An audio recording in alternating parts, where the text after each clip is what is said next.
Selama kurang lebih 120 menit ke depan, kita akan bersama-sama berdiskusi damai, bertanya kepada Yang Mulia Bante Utamo Mahatera, agar apa yang ada di dalam benak kita, agar apapun yang kita belum ketahui malam hari ini bisa terjawab.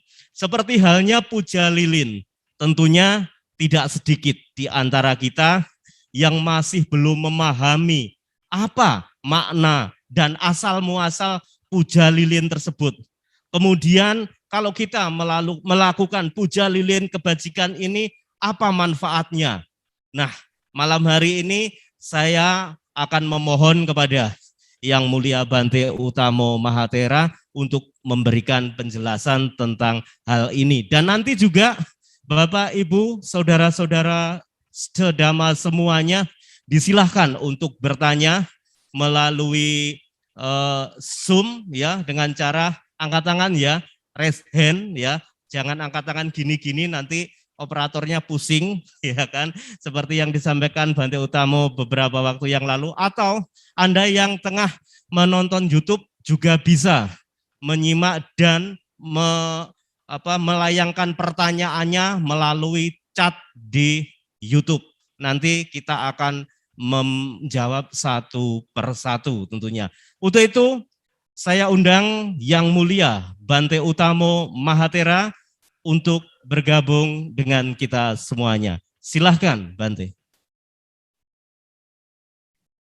Terima kasih atas kesempatan yang diberikan.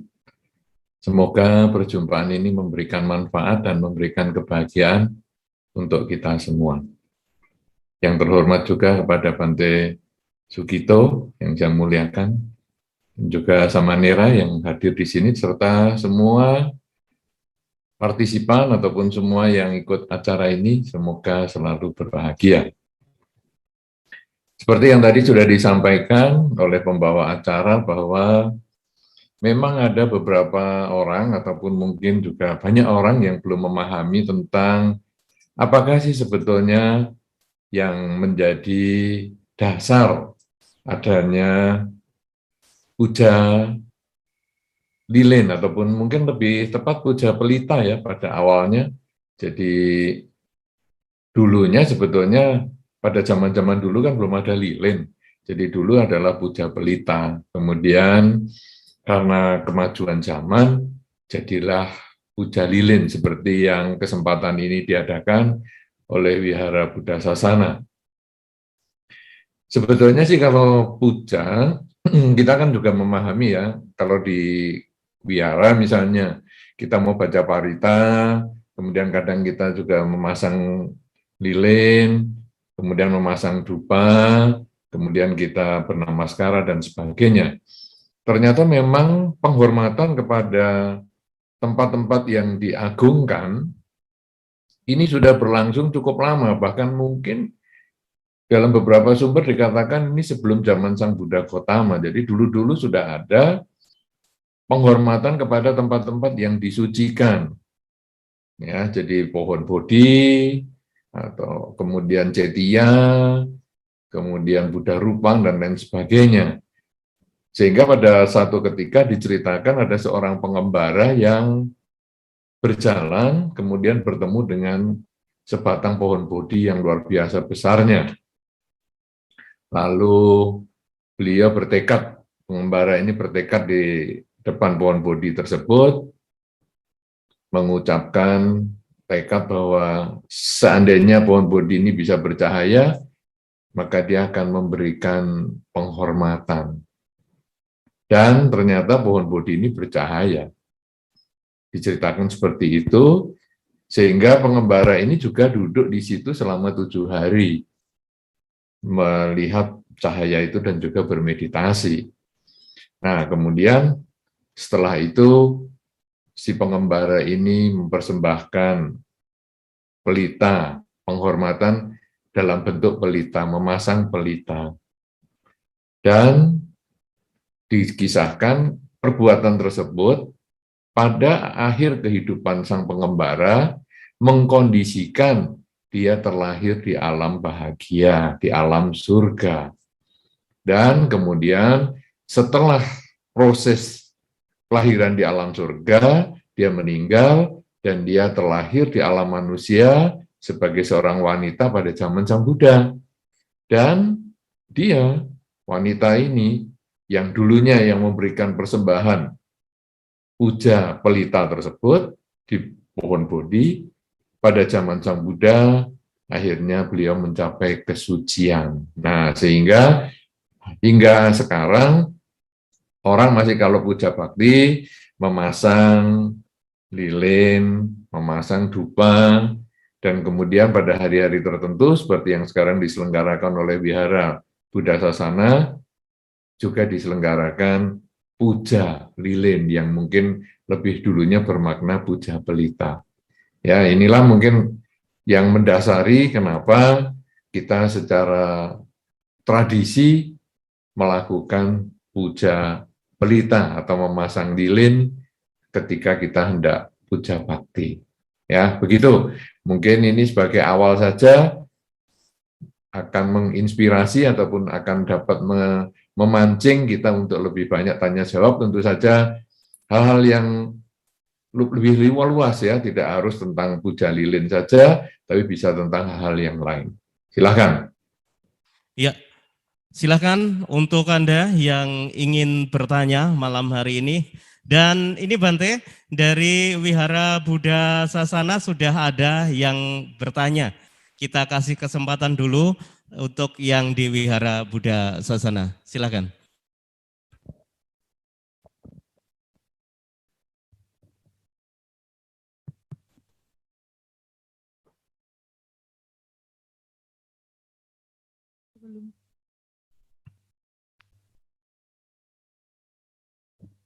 Ya, silakan.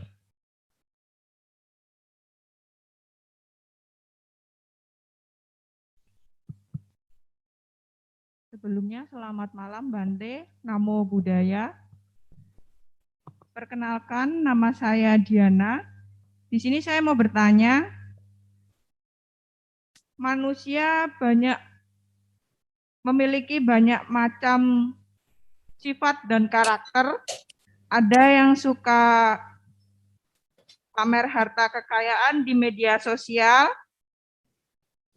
apapun yang dia punya, apapun yang dilakukan selalu dipamerkan di media sosial.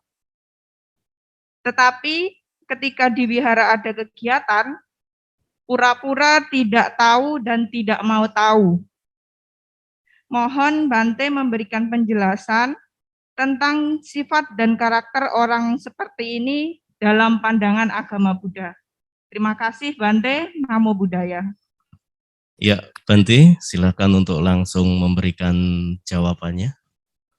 Baik, jadi orang yang sering pamer, terutama apalagi di media sosial, sebetulnya adalah orang yang kepingin mendapat penghargaan, kepingin mendapat pujian. Media sosial ini sebetulnya juga bagus, ya. Kadang acara-acara semacam ini juga dilanjutkan ke media-media yang lain, misalnya ada Facebook dan lain sebagainya, atau kalau yang sekarang ini juga dilanjutkan ke YouTube dan lain sebagainya. Pada saat seseorang mengupload misalnya di YouTube, kadang dia kepingin lihat, sudah dilihat berapa orang ya video saya, sudah banyak yang kasih hati enggak ya? Atau kalau di YouTube itu kasih jempol. Ya, apa sudah banyak ya yang kasih jempol? Wah, senang sekali kalau dikasih jempol gini. Wah, tambah 1, tambah 2, 3, 4, tambah banyak, tambah happy dia. Atau di media-media sosial yang lain, kadang dikasih hati gitu aja senang sekali. Padahal yang ngasih hati siapa juga kita kadang nggak tahu. Orang sekarang ini lebih bangga dengan teman-teman yang di media sosial yang kadang dia nggak dikenal daripada teman-teman yang dia kenal di dunia nyata. Nah, kemudian kalau kita melihat orang yang tadi ditanyakan, adalah orang yang kepingin mendapat penghormatan, kepingin diakui, kepingin dihargai oleh orang-orang yang di dunia maya itu. Padahal siapa mereka juga nggak tahu. Dan kadang-kadang kita pun ngasih jempol, kita pun ngasih hati. itu sebetulnya kadang karena kita merasa, dia sudah bagus lah, sudah mau memposting berita semacam ini ya, kita kemudian kasih penghargaan. Jadi belum tentu kita juga kenal sama orangnya, belum tentu kita juga memahami apa yang dia postingkan, tapi ya kita kasihlah selamat. Nah, orang-orang ini kemudian bangga, merasa, saya diperhatikan. Sehingga dia, ya seperti yang tadi disampaikan, pamer, dia punya harta, ya dipamerkan, saya punya sepeda motor baru, wah rumah saya sudah dicat nih, wah sekarang anak saya sudah lulus nih, dan lain sebagainya, dan lain sebagainya. Saya punya rezeki nih, kemarin dapat uang sekian banyak lah, sampai ada yang memposting buku tabungannya, print screen-nya buku tabungan itu juga ada. Sangat luar biasa memang seperti yang ditanyakan tadi. Tapi sebaliknya, ketika di wihara ada kegiatan, kok dia pura-pura nggak tahu ya. Ini kenapa ini? Ada beberapa sebab. Yang pertama, orang-orang di lingkungan wihara itu sudah tahu dia. Dia beli sepeda motor aja kredit kok. Jadi kalau dia pamer sama anak wihara, nggak ada gunanya. Dia lebih suka pamernya ke media sosial, karena media sosial nggak ngurus kamu kredit atau tidak. Kemudian ketika anaknya menikah misalnya, dipamerkan anaknya menikah di media sosial. Kalau di wihara dia nggak perlu pamer, karena di wihara dia akan mengatakan, apa itu, sudah berapa kali menikah juga dulu berpisah, ya gitu aja dipamer-pamerkan. Nah, jadi orang wihara tahu kejelekannya dia nggak perlu lagi pameran lagi. Dia mungkin merasa minder, dia merasa saya nggak pantas lah pamer, karena memang mereka tahu kartu saya yang sesungguhnya. Itu bisa nomor satu. Yang kedua, bisa juga pamer di wihara, pemberian penghargaannya itu tidak dikenal oleh dunia. Jadi wihara misalnya dikatakan, ini loh, aku kemarin duitku tambah banyak nih, dari aku kerja ini. Kemudian orang wihara yang ngomong, wih bagus, hebat, kasih jempol langsung begini. Tapi tetangga lain nggak kenal, tetangga lain nggak tahu, orang lain nggak tahu, dan itu bagi dia kurang mantep. Nah, sehingga dia ketamaan untuk nama baik itu dia salurkan ke orang-orang di dunia maya daripada di lingkungannya sendiri. Karena satu, mungkin mereka sudah kenal dia, rasanya tidak sebagus yang diomongkan di dunia maya.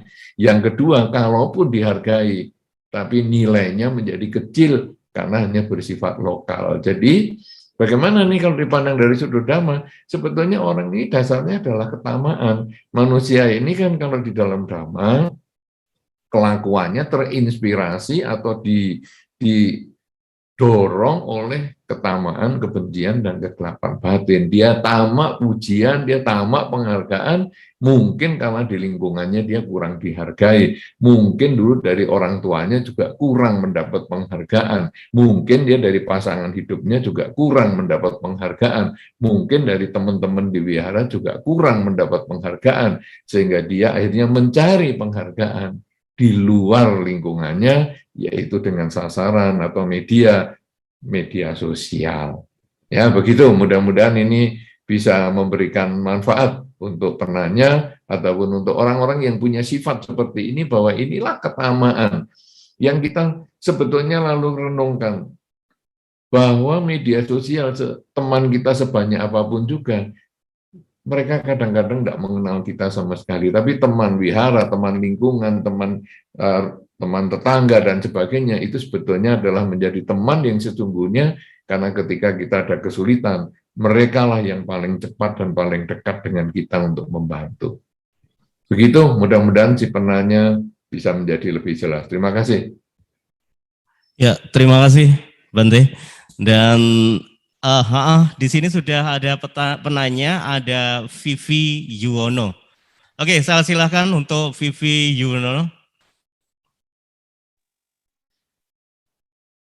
Silakan untuk di-unmute dulu mic-nya, Vivi Yuwono.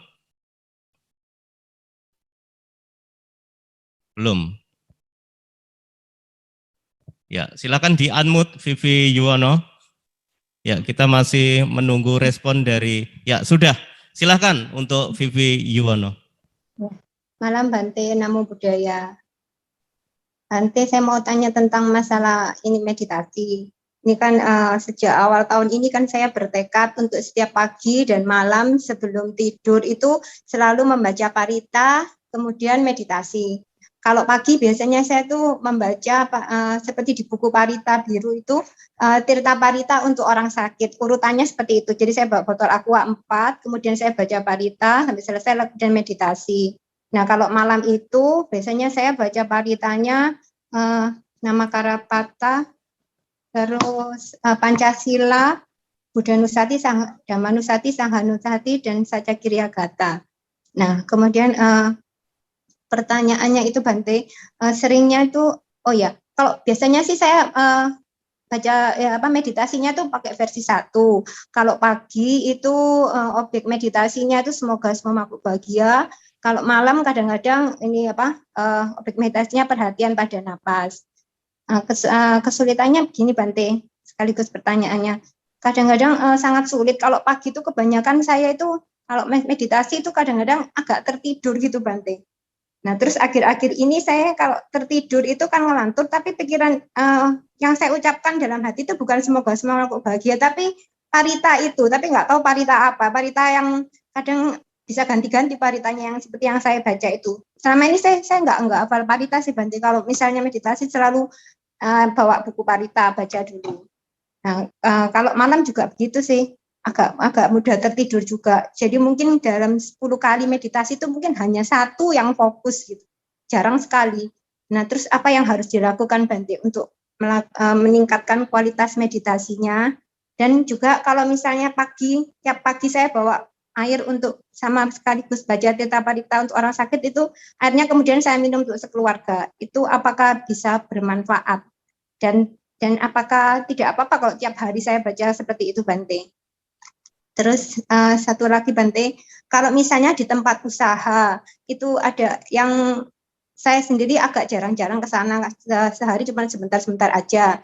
Anak buah saya bilang katanya di sana sering kelihatan seperti anak kecil, seperti orang seperti wanita gitu. Tapi tidak semuanya Bante. Saya sendiri juga tidak pernah melihat sih. Nah, terus patidananya bagaimana ya Bante ya?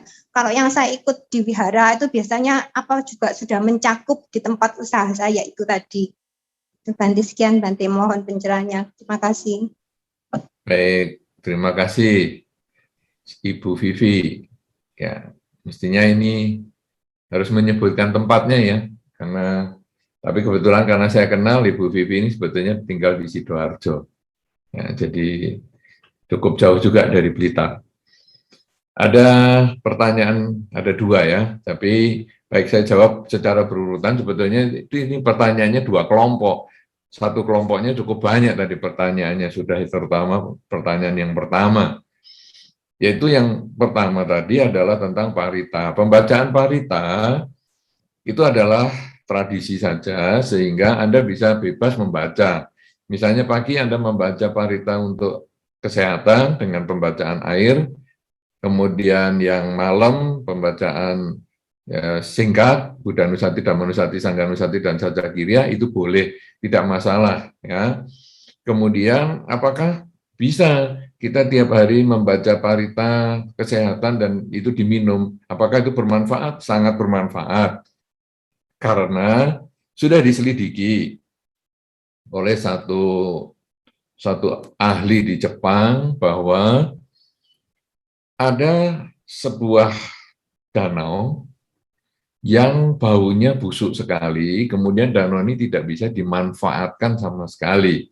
Untuk minum, untuk apa saja tidak bisa karena danau ini sangat kotor dan tercemar. Kemudian ahli ini mengundang untuk membacakan parita, mengundang para biku di Jepang sana untuk membacakan parita di danau tersebut. Setelah beberapa lama, akhirnya danau itu airnya menjadi lebih baik dan dapat dimanfaatkan untuk minum dan lain sebagainya. Sehingga ahli ini kemudian lalu berpikir, kok bisa ya parita ini bisa menghilangkan bau di danau itu, kemudian juga bisa untuk Misalnya saja, jadi tadinya tidak bisa untuk konsumsi, dikonsumsi airnya, sekarang kok bisa. Nah, kemudian ahli ini menyelidiki air.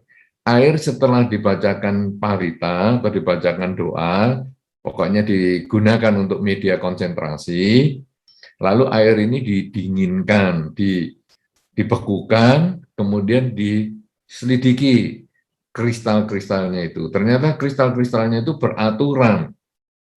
Setelah dibacakan doa itu ternyata kristalnya beraturan, sedangkan yang dijadikan contoh lain atau yang sebagai pedoman atau perbandingannya adalah air yang tidak dibacakan doa, kemudian juga didinginkan di suhu yang sama, kemudian diselidiki juga di bawah mikroskop. Ternyata air yang tidak dibacakan doa itu molekulnya lebih tidak beraturan.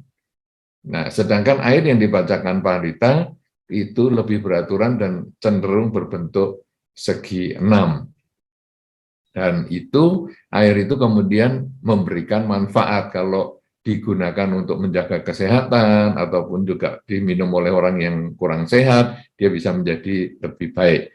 Nah, sehingga kalau tadi Anda sekeluarga tiap hari minum seperti itu tentu akan bagus. Dan saya sarankan juga bukan hanya 1 gelas ataupun beberapa gelas untuk keluarga Anda, sangat baik juga menyimpan beberapa botol di tempat Anda sering membaca parita itu. Sehingga di satu ketika nanti, kalau mungkin ada yang orang kurang sehat atau ada yang membutuhkan dan lain sebagainya, Anda tinggal mengambil botol yang sudah sering dibacakan parita itu untuk diberikan kepada orang yang membutuhkan. Atau mungkin Anda mau keluar kota, atau keluarga Anda juga mau keluar kota, Anda tinggal membawa 1 botol itu yang sudah sering dibacakan tiap hari untuk dibawa ke luar kota, diminum bersama dan lain sebagainya. Jadi itu sangat bermanfaat.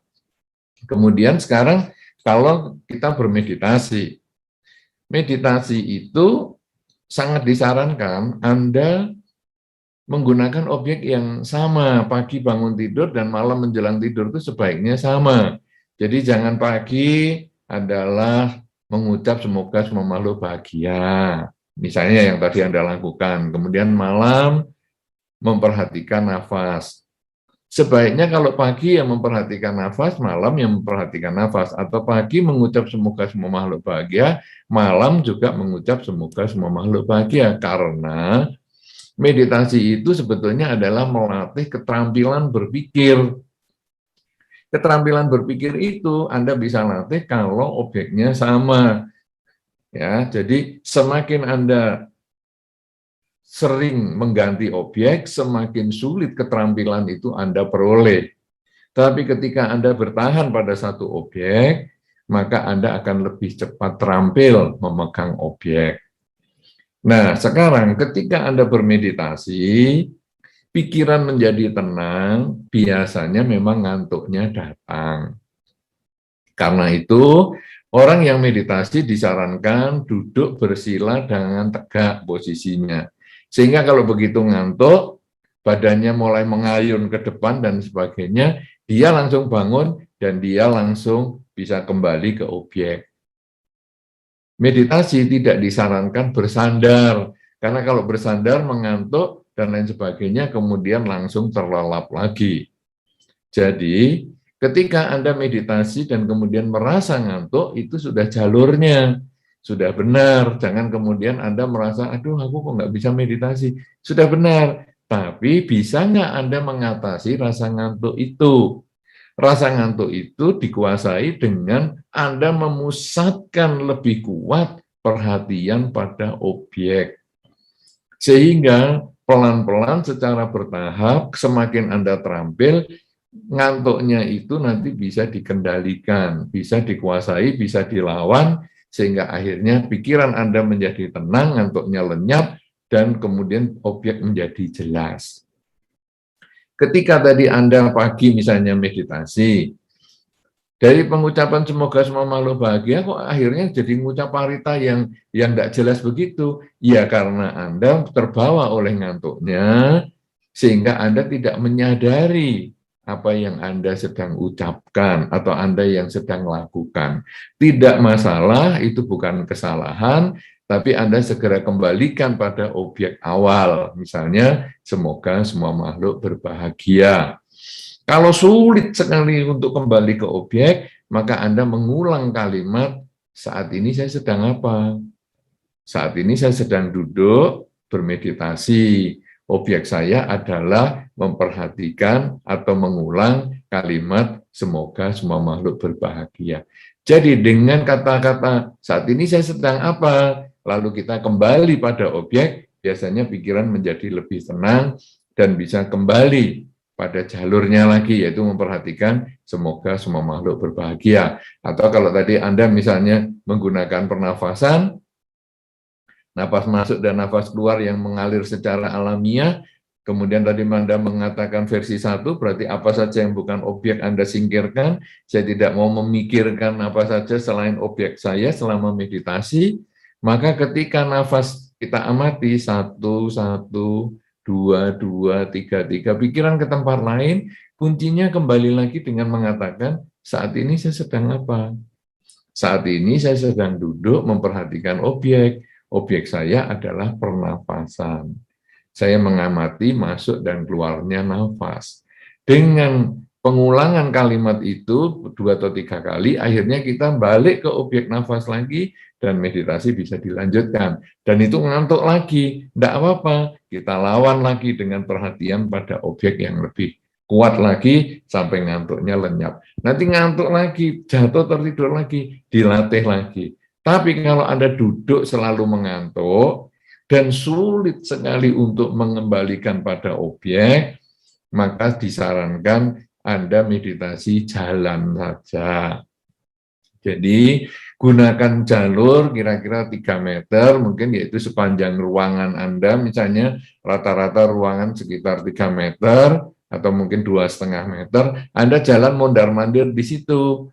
Dimulai dengan memperhatikan telapak kaki, kanan, kiri, jalannya pelan saja, santai saja, tidak perlu jalan cepat, karena ini perhatian kita adalah pada telapak kaki yang melangkah, kanan, kiri, sampai nanti ujung. Kemudian Anda mau berhenti juga boleh, sampai tembok ujung, kemudian Anda berhenti juga boleh, atau langsung berputar, tetap dengan kanan, kiri, nanti balik lagi, sampai ujung tembok sini, putar lagi, terus seperti itu kira-kira 15 menit, maka nanti Anda akan bisa lebih cepat fokus. Ketika jalan Anda sudah bisa fokus, maka duduk pun akan lebih cepat fokus. Tapi kalau jalan saja tidak bisa fokus, pikirannya masih ngaco, perhatian pada telapak kakinya masih sering berpindah, maka duduk juga menjadi lebih sulit lagi. Ya, ini 2 pertanyaan yang mungkin sudah terjawab semua. Mudah-mudahan bisa memberikan manfaat dan bisa menjadi satu wawasan juga bagi yang lain yang sedang mendengarkan kegiatan ini. Terima kasih. Silakan kepada pembawa acara. Ya, terima kasih. Dan ini langsung kepada Adi Titi ya. Setelah tadi Ibu Vivi Yuwono dari Sidoarjo, saya sampaikan terima kasih terlebih dahulu. Dan selanjutnya kepada Saudara Adi Titi di Tulungagung. Ini silakan. Selamat malam Bante, Namo Buddhaya. Saya Adi dari Tulungagung. Ya, ini saya ada pertanyaan yang saya tidak bisa menjawab saja dari teman lain yang non-Buddhis, yang pernah membaca, kan dia penasaran tentang agama Buddha, lalu melihat-lihat ada Jataka dan kisah Buddha yang zaman dulu itu, lalu bertanya, kalau secara logika cerita-cerita di Jataka itu apakah mungkin gitu, kan ada binatang bisa berbicara gitu. Itu secara sains itu kan dianggap khayal gitu. Lalu penjelasannya menurut Buddhis bagaimana? Karena Buddha kan biasanya setahu saya ajarannya bisa dilogika, logis gitu ya. Kemudian tentang kalau manusia-manusia zaman Sang Buddha itu, kalau Sang Buddha sendiri sakti itu bisa terbang, itu juga dianggap tidak mungkin gitu. buktinya mana gitu. Itu menjawabnya bagaimana Bante tentang Jataka dan keajaiban-keajaiban zaman dulu, karena pada saat sekarang ini tidak pernah terjadi gitu. Jadi dianggap tidak mungkin. Terima kasih Bante, Namo Buddhaya. Saudara Adi Titi dari Tulungagung, sebagaimana yang disampaikan pembawa acara tadi. Jadi kisah-kisah Jataka memang diceritakan di situ binatang bisa ngomong. Tapi ingat, yang cerita Jataka itu adalah manusia, bukan binatangnya. Sehingga manusianya ini menggambarkan binatang itu berkomunikasi. Ya, itu saya kira kalau di cerita-cerita rakyat dulu, seingat saya waktu anak-anak masih kecil kan ada kancil nyolong timun tuh. Ada si kancil yang mencuri timun, itu kan juga ada komunikasi dan lain sebagainya. Kenapa? Karena yang menceritakan adalah manusia untuk menggambarkan hal itu. Nah, tetapi apakah ada manusia yang bisa berkomunikasi dengan binatang? Sebetulnya bisa. Beberapa orang di rumah tangga, kalau ada punya anjing misalnya, anjing itu bisa disuruh bermacam-macam. Misalnya, ayo duduk, dia bisa duduk. Ayo berbaring, dia bisa berbaring. Bukan hanya anjing, monyet apalagi. Ya, kan bisa disuruh itu. Artinya ini ada komunikasi walaupun masih satu sisi, yaitu dari manusia ke binatang. Misalnya kalau Sarinem pergi ke pasar, nah itu kan monyetnya kan langsung dia bawa alat-alatnya untuk ke pasar. Kemudian Sarinem naik sepeda, kan dia bisa naik sepeda dan lain sebagainya. Artinya satu sisi binatang itu juga bisa mendengar. Nah kemudian kalau Anda mendengar cerita di rakyat, ada juga cerita Angling Darmo yang bisa berbicara dengan bahasa binatang. Tentu kita tidak ngomongnya pakai bahasa, misalnya bahasa Indonesia misalnya, atau bahasa Jawa karena Angling Darmo. Bukan, tapi itu adalah kekuatan pikiran. Makanya ada orang-orang mengatakan, kamu kalau ketemu anjing, kamu jangan berpikir yang negatif, karena nanti misalnya takut anjing, maka nanti anjing itu bisa mendekat kepada kamu, karena dia merasa aku ini nggak ngapa-ngapa. Nah, tapi si orang yang takut anjing, aku takut. Nah, malah dia dekat, aku nggak ngapa-ngapa. Si anjing itu mau menyampaikan begitu, tapi ya tentu dia dengan bahasanya dia yang mungkin si orang ini tidak mengerti. Tapi kalau orang ini mengerti, ataupun orang ini kemudian memancarkan cinta kasih, oke, aku nggak takut sama kamu adalah temanku, kamu baik sama saya. Itu hanya dalam pikiran saja. Anjing itu pun juga dia tidak akan memusuhi. Ini yang kita bisa buktikan di dalam masyarakat yang sangat sederhana saja dulu. Jadi kita tidak perlu yang heboh-heboh yang bisa ngomong dulu, tapi artinya binatang-binatang itu bisa berkomunikasi. Bahkan secara ilmu pengetahuan, pohon itu pun bisa diajak komunikasi. Ya, teman Anda harus dikasih tahu bahwa pohon aja bisa diajak komunikasi. Artinya gimana? Pernah mendapat ada satu penyelidikan, pohon yang dikatakan besok kamu mau saya tebang, itu menimbulkan getaran yang kuat sekali yang sudah diselidiki. Getaran itu kuat sekali karena dia menjadi tegang. Sebaliknya ketika pohon itu diberi kalimat yang positif, kamu tumbuhlah, berbungalah dan berbuahlah dan lain sebagainya, itu nanti juga bisa. Pohon yang dulunya nggak berbunga dan berbuah itu akhirnya merespon yang positif juga. Itu ada. Jadi kita ini karena hidup dalam gelombang pikiran jadi bisa. Nah, melanjut pada yang binatang diajak ngomong. Kalau Anda membaca kisah riwayat Lungpoman atau Acanman Buridato. Itu di situ diceritakan Acanman itu waktu bermeditasi di hutan, bertemu dengan harimau, dia bisa mengajak komunikasi harimau itu. Dan dengan binatang-binatang yang lain juga dia bisa berkomunikasi. Acan Man itu masih di zaman-zaman yang masih dekat dengan kita, belum zaman Sang Buddha dulu. Artinya, kalau orang tidak bisa melihat matahari karena buta matanya, jangan mengatakan matahari itu tidak ada. Kalau dirinya tidak bisa, jangan mengatakan orang lain juga tidak bisa. Banyak hal yang bisa melakukan. Ya, kemudian yang kedua tadi tentang terbang.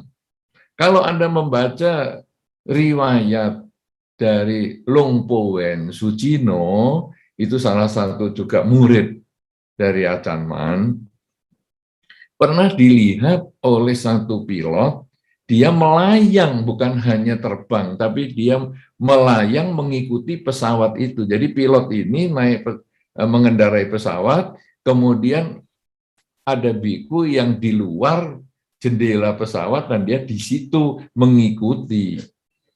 Jadi dia seperti kecepatan terbangnya pesawat ini. Dan setelah dilihat bujur timur, bujur lintang barat, lintang utara, lintang selatan, bujur barat dan bujur timurnya, maka ketemu titiknya itu adalah titik wihara tempat Long Po Wen itu ada. Ini ada bukunya semua ya. Jadi itu ada kisahnya, sungguhan itu dimuat di koran di Thailand dan lain sebagainya. Jadi di zaman-zaman sekarang pun masih ada. Cuman ya kita tentu tidak promosi yang sudah bisa itu kemudian promosi ini loh aku bisa terbang. Walaupun Anda bisa lihat beberapa waktu yang lalu ini beredar di WA Group, seorang Amerika yang pergi ke Tibet untuk membuktikan apakah ada manusia itu bisa terbang. Dan kemudian dia menemui seorang biku, dan biku itu mendemonstrasikan kemampuan terbangnya. Dan itu bikunya masih hidup sampai hari ini. Jadi dia membacakan mantra, kemudian dia melayang. Dan itu sebetulnya ilmu yang sederhana karena di beberapa bagian, di ilmu pengetahuan itu disebut levitasi.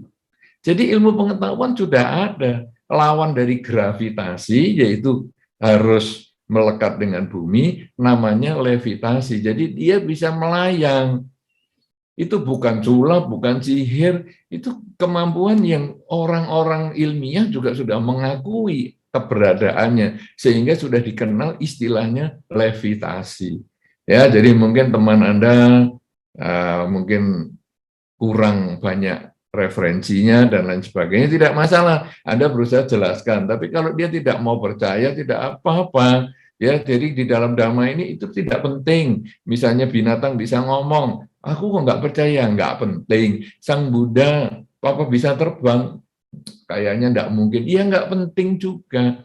Karena kesaktian-kesaktian itu bukan sesuatu yang penting di dalam agama Buddha, tetapi kemampuan mengendalikan pikiran, mengendalikan ucapan, mengendalikan perilaku, agar terbebas dari ketamaan, kebencian, kegelapan batin. Ini yang jauh lebih penting, dan itu yang menjadi tugas. Karena itu, di dalam Dhamma ada kata-kata, orang sakti belum tentu suci. Orang suci belum tentu sakti. Bisa ngomong dengan binatang, atau binatang bisa komunikasi dengan kita dan kita bisa memahami, itu hanya sakti, belum tentu menunjukkan kesucian. Bisa terbang, melayang, dan lain sebagainya, itu hanya sakti, belum tentu suci. Dalam pengertian Dharma, yang penting orang itu bisa mengendalikan pikiran, ucapan, dan perilaku, itu jauh lebih penting daripada bisa membaca pikiran orang, bisa dari satu orang bisa membelah diri menjadi 10 orang atau lebih, bisa terbang, bisa masuk ke bumi, bisa menembus tembok. Itu hanya kesaktian-kesaktian yang di dalam Dharma hanya bonus dan tidak terlalu penting. Sehingga orang mau percaya, tidak percaya, terserah. Tapi hidup ini tidak kekal, dan kita berpisah dengan yang dicinta menjadi ada ketidakpuasan, berkumpul dengan yang dibenci juga ada ketidakpuasan, yang kita harus bisa mengendalikan ketidakpuasan ini agar batin menjadi seimbang ketika berkumpul dengan yang tidak disukai dan berpisah dengan yang dicinta, dan sistematika untuk mengendalikan batin yang disebut dengan jalan mulia berunsur 8. Itu yang jauh lebih penting daripada yang dipermasalahkan oleh teman Anda. Jadi tidak perlu Anda jawab kalau memang dia juga tidak percaya, untuk apa berdebat untuk sesuatu yang tidak terlalu penting. Begitu, Saudara Adi Titi, mudah-mudahan bermanfaat. Terima Ya, kasih. seperti itu Adi Titi di Tulungagung. Semoga sudah paham dan puas dengan jawaban yang telah disampaikan Yang Mulia. Dan untuk yang di sini ada Titik Riani, juga ada Ibu Vivi Yuwono. Sementara bersabar dulu ya, kita kasih kesempatan yang di YouTube. Ini ada saudari atau Ibu Darsi Widya dari Pekalongan. Beliau bertanya, bagaimana cara mengatasi kesalahpahaman karena adanya salah pandang, apalagi sekarang komunikasi hanya lewat tulisan, miskom lewat WA. Seperti itu pertanyaannya, Bante. Iya, sebetulnya komunikasi lewat tertulis ini mestinya lebih jelas ya. Jadi kita kalau ada kesalahpahaman, ini mungkin seperti yang tadi ditanyakan juga Saudara Adi Titi tadi. Jadi kalau sekarang dia merasa tidak cocok dengan pandangan kita berusaha menjelaskan. Tapi kalau sampai tidak bisa, tetap tidak cocok dengan pandangan kita, ya kita tidak usah maksa. Kalau sekarang orang itu punya salah pengertian dengan kita, ada miskomunikasi dengan kita berusaha jelaskan baik-baik. Kalau memang kita salah, ya kita minta maaf. Kalaupun kita tidak salah, ya tidak ada salahnya juga kita minta maaf. Tapi dia tetap ngotot, dia tetap tidak mau tahu. Ya sudah, kita tidak bisa maksa. Hidup ini seperti bertepuk tangan, itu butuh 2 tangan. Kalau kita sudah berusaha bertepuk, tapi dia tidak mau melayani, ya bagaimana lagi? Kita tidak bisa memaksakan kehendak kepada orang lain. Nah, sekarang di dunia yang kehidupan sekarang ini kan kita tertulis. Tertulis itu sebetulnya lebih mudah karena bisa dipelajari. Kalau orang ngomong kadang bisa lupa. Apa yang saya jelaskan tadi misalnya sejak kita ketemu, mungkin Anda hanya menangkap sebagian kecil. Kecuali nanti Anda ulang lagi rekamannya ini, kemudian Anda akan bisa lebih memahami lagi. Diulang sekali, lebih mengerti. Diulang 2 kali, 3 kali, 4 kali, 10 kali, baru nanti akan lebih mengerti. Nanti beberapa bulan kemudian sudah lupa, kita ulang lagi, baru ngerti. Tapi tertulis, itu lebih jelas. Makanya kalau kita membaca buku dan lain sebagainya, lebih jelas. Apalagi kita bisa coret-coret. Nah, jadi misalnya kita pakai WA, kita kasih penjelasan. Kemudian masih nggak ngerti, ngotot gitu lah. Kita juga baca ngototnya itu di mana. Lalu kita kasih penjelasan lagi. Masih tidak jelas lagi, tulis lagi. Tapi kalau memang dibutuhkan, ya tidak ada salahnya. Kita ketemu dengan dia secara langsung, kemudian ya kita berkomunikasi, atau kita video call, atau kita mungkin dengan telepon, dan lain sebagainya, yang mungkin akan lebih membantu menjelaskan. Tapi kalau sampai di akhir upaya kita, entah itu dengan tulisan, entah itu dengan telepon, entah itu dengan video call, dan lain sebagainya, tetap tidak bisa mengatasi kesalahpahaman itu, dan kita juga sudah berusaha memanfaatkan ataupun kita meminta bantuan orang lain untuk menjelaskan bahwa maksud saya itu tidak seperti itu, tapi tetap dia ngotot saja, ya sudah, kita tidak bisa ngapa-ngapa lagi karena kita nggak bisa maksa orang lain. Kita hanya berusaha membuktikan bahwa saya memang maksudnya tidak seperti itu.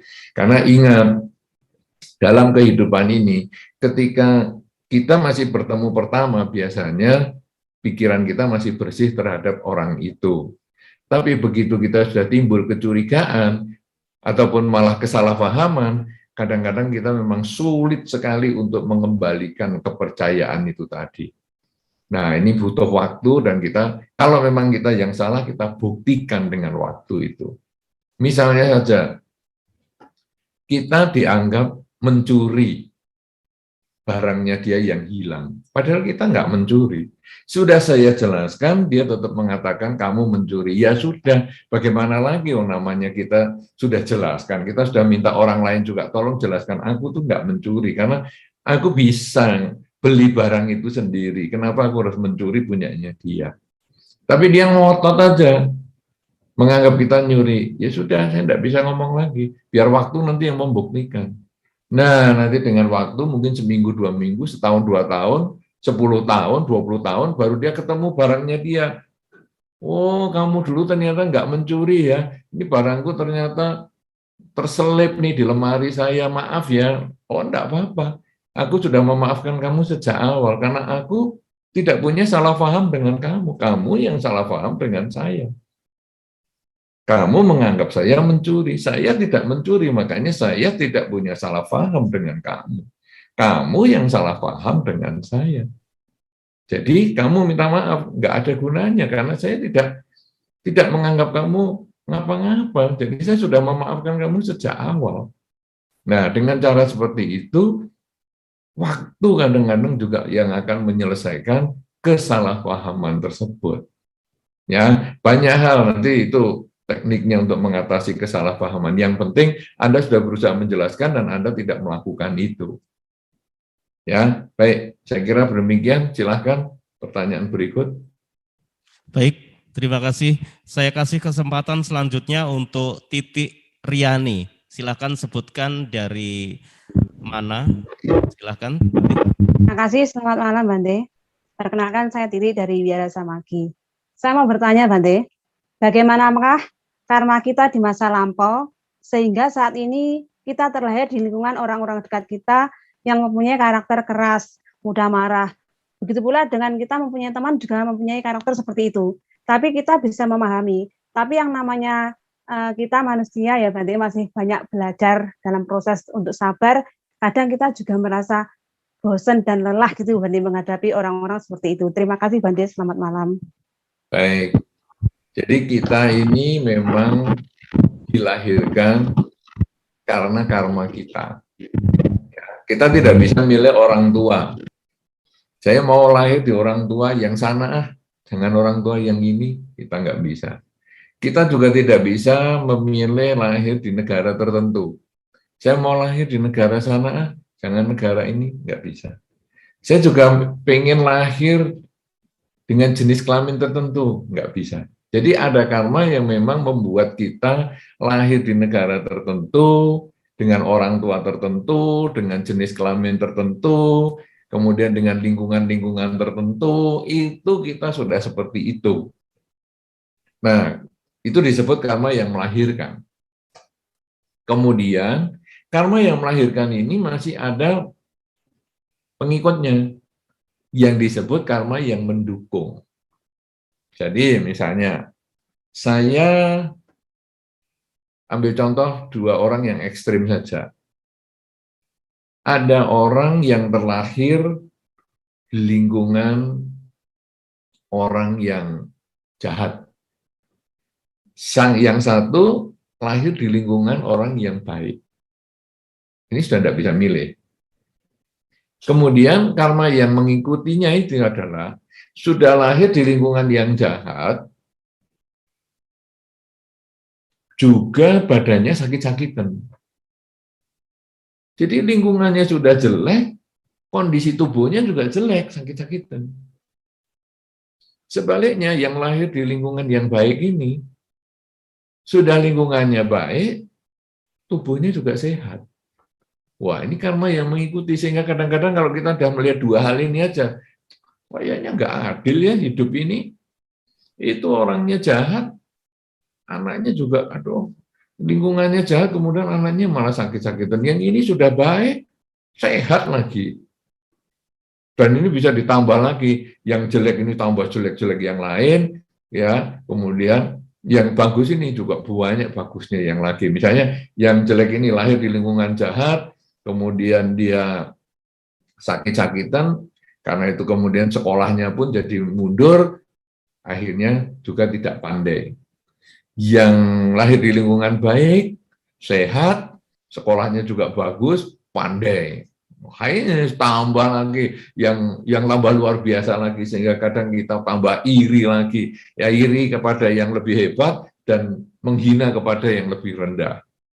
Nah, tapi ingat, karma yang selanjutnya adalah karma yang muncul dari pikiran kita. Jadi kalau yang dua awal ini adalah kita nggak bisa milih lahir di mana dengan kondisi pendukungnya gimana, kita nggak bisa milih. Tapi yang ketiga adalah karma yang benar-benar karena niat kita. Kalau yang tadi lingkungannya jahat, kemudian sakit-sakitan, nggak pinter lagi, terus dia berpikir, wah, saya caranya gini, saya ini sudah lingkungannya jelek, kelahiran saya juga jelek, sudahlah, saya mau teruskan kejahatan saja. Biar saya lanjutkan lingkungan jelek saya nih, karena dulu lingkungan saya ini kan memang omongannya ya kasar, kemudian kelakuannya suka mencuri dan lain sebagainya, saya terlanjutkan. Nah itu niat sudah. Padahal kita punya pilihan, mau lanjut atau tidak lanjut. Tapi orang ini lanjut. Nah berarti dia makin terjerumus, karena dia makin dalam. Sebaliknya yang di lingkungan yang baik, pandai, sehat. Terus dia ngerti dhamma, wah, saya juga mau berbuat baik terus supaya saya nanti di kehidupan ini selalu hidupnya bahagia. Bahkan bukan hanya di kehidupan ini, nanti lahir lagi pun saya juga tetap lahir di tempat yang baik-baik dan bahagia. Jadi dia terus mengembangkan kerelaan, kemoralan, dan konsentrasi dengan baik. Maka hidupnya dia juga makin bahagia karena dia juga punya pilihan. Apakah dia mau mengembangkan kerelaan, kemoralan, dan konsentrasi? Apakah dia mau memanfaatkan kepandaiannya, kekayaannya, kesuksesannya ini untuk jahati orang misalnya? Ini pilihannya dia. Nah, jadi sekarang pilihan dia ini yang mengubah atau menambah karma yang sedang dijalani. Sekarang kalau misalnya yang tadi terlahir di lingkungan yang jelek ini, sakit-sakitan, sekolahnya tidak pandai. Tapi dia kemudian ingat dharma. Saya ini sudah lahir di lingkungan yang tidak baik, sakit-sakitan. Ini kan berarti saya sedang memetik buah karma buruk. Sudahlah, mulai sekarang saya bertekad untuk menjalankan kerelaan, kemoralan, dan konsentrasi. Saya terus berbuat baik semaksimal mungkin. Maka niat baik ini satu ketika bisa memotong karma yang sebelumnya sudah dijalani. Jadi orang yang lo lihat, ini kok baik ya, padahal dia dari lingkungan yang tidak baik. Cobalah saya kasih kerjaan yang sederhana dulu, bisa nggak orang ini dipercaya? Oh ternyata bisa ya. Wah kalau gitu nih memang orangnya ini beda nih sama lingkungannya. Sehingga akhirnya orang ini mungkin disekolahkan, sehingga dia menjadi lebih pandai, orang ini kemudian diberi fasilitas kesehatan, akhirnya menjadi lebih sehat, kemudian juga dia kemudian diberi pekerjaan yang layak, dan akhirnya dia bisa keluar dari lingkungan yang jelek itu. Karena apa? Dia bisa memotong lingkungan yang jelek ini, karena dia mengembangkan kerelaan, kemoralan, dan konsentrasi tadi, melakukan kebajikan, sehingga dia memotong lingkungan jeleknya. Sekarang bagaimana yang baik ini tadi? Di lingkungan yang baik, pandai, sehat lagi. Kalau tadi yang pertama contohnya adalah dia kemudian melanjutkan dengan mengembangkan kerelaan, kemoralan, dan konsentrasi. Akhirnya dia makin sukses, makin baik, makin pandai, dan banyak teman, dan lain sebagainya. Tapi kalau sekarang dia punya niat untuk berbuat jahat, mungkin dia memanfaatkan kepandaiannya, mungkin memanfaatkan kesuksesannya, dan lain sebagainya, akhirnya dia ditangkap polisi. Ditangkap polisi karena dia melakukan kejahatan. Dan kemudian dia akhirnya hidupnya bertahun-tahun di penjara. Nah, hasilnya apa ini? Kepandaiannya dia, lingkungannya dia yang baik, akhirnya tercemar karena kelakuannya dia. Nah, ini memotong karma baik yang sedang dia jalani. Karena apa? Karena pikirannya dia, niatnya dia tidak baik. Nah, jadi 4 jenis karma ini yang kita harus mengerti. Karma yang melahirkan kita tidak bisa milih. Ya, Anda tadi dilahir di lingkungan yang keras dan lain sebagainya, Anda tidak bisa milih. Kemudian karma yang melahirkan ini ada buntutnya yang mendukung, kehidupan Anda tadi. Jadi Anda sendiri mungkin juga punya problem, punya masalah, sehingga kadang-kadang bisa sabar, kadang-kadang tidak bisa sabar, dan lain sebagainya, menghadapi mereka. Itu betul. Tapi sekarang Anda juga punya pilihan untuk mengembangkan kerelaan, kemoralan, dan konsentrasi. Misalnya ketika Anda jengkel dengan mereka, Anda diem. Jangan mengeluarkan omongan apapun juga. Jangan bertindak apapun juga, diam. Kalau sampai nggak tahan, masuk kamar dulu, diem, menyendiri. Nah, ini sebetulnya Anda mulai mengembangkan kerelaan melepaskan ego Anda. Untuk apa tuh saya melawan emosi dengan mereka? Sudahlah, saya diem. Nah, ini Anda mengembangkan kerelaan. Kemudian Anda juga mengembangkan kemoralan. Anda mengendalikan ucapan, mengendalikan kelakuan Anda. Apalagi Anda bisa mengembangkan pikiran positif. Sudahlah, biar mereka bahagia. Semoga semua makhluk bahagia. Semoga semua makhluk bahagia. Tiap kali kita jengkel dengan orang-orang itu, semoga mereka bahagia. Semoga semua makhluk bahagia.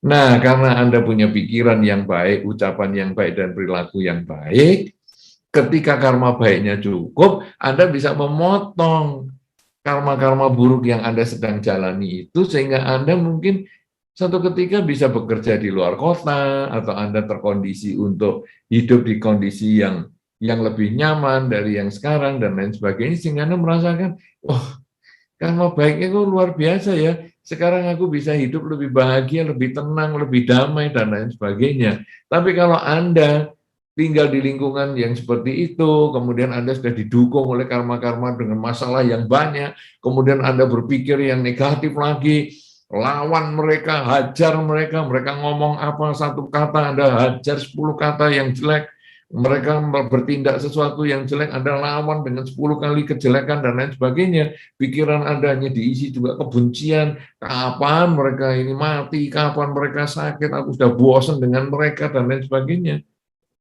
Maka Anda menambah garam di luka Anda. Dan akhirnya Anda merasa, hidupku kok makin terpuruk, ya makin terpuruk, makin terpuruk. Siapa yang bikin terpuruk? Yang bikin terpuruk adalah diri kita sendiri. Karena kita tidak melakukan banyak kebajikan. Nah, jadi sekarang kuncinya adalah lakukan kebajikan dengan pikiran, ucapan, dan perilaku. Sehingga ketika Anda dalam kondisi yang terpuruk, maka terpuruknya itu tidak lama, untuk akhirnya Anda bisa bangkit lagi, mungkin di lingkungan yang lebih sesuai, yang lebih baik. Ya, tapi ketika Anda sudah ada di lingkungan yang baik, tetap lakukan kebajikan dengan pikiran, ucapan, dan perilaku, agar Anda akan lebih bertahan lama di tempat yang baik, bahkan bisa menjadi lebih baik lagi daripada lingkungan Anda. Begitu yang bisa saya sampaikan, dan ini mungkin menjadi inspirasi untuk orang-orang yang lain, karena kondisi seperti ini sering dialami. Anda tinggal di keluarga yang baik, jangan sombong karena Anda harus terus mengembangkan kebajikan agar Anda tetap bahagia, bahkan lebih bahagia dari mereka. Ada di lingkungan keluarga yang tidak baik, jangan putus asa, lakukan banyak kebajikan agar Anda suatu ketika bisa merasakan kebahagiaan akibat buah kebajikan yang sudah Anda lakukan untuk waktu yang lama. Gitu ya. Saudari Titi, semoga bermanfaat. Saya kembalikan kepada pembawa acara. Silakan. Terima kasih, pertanyaan yang luar biasa yang seperti dijelaskan Yang Mulia tadi, bahwa pertanyaannya bisa menginspirasi untuk kita semuanya, bukan sekedar untuk Saudari Titi saja. Oke, luar biasa. Dan selanjutnya saya silahkan, di sini ada Ibu Lulu, ya, silahkan untuk di-unmute. Ibu Lulu, berasal dari mana disebutkan?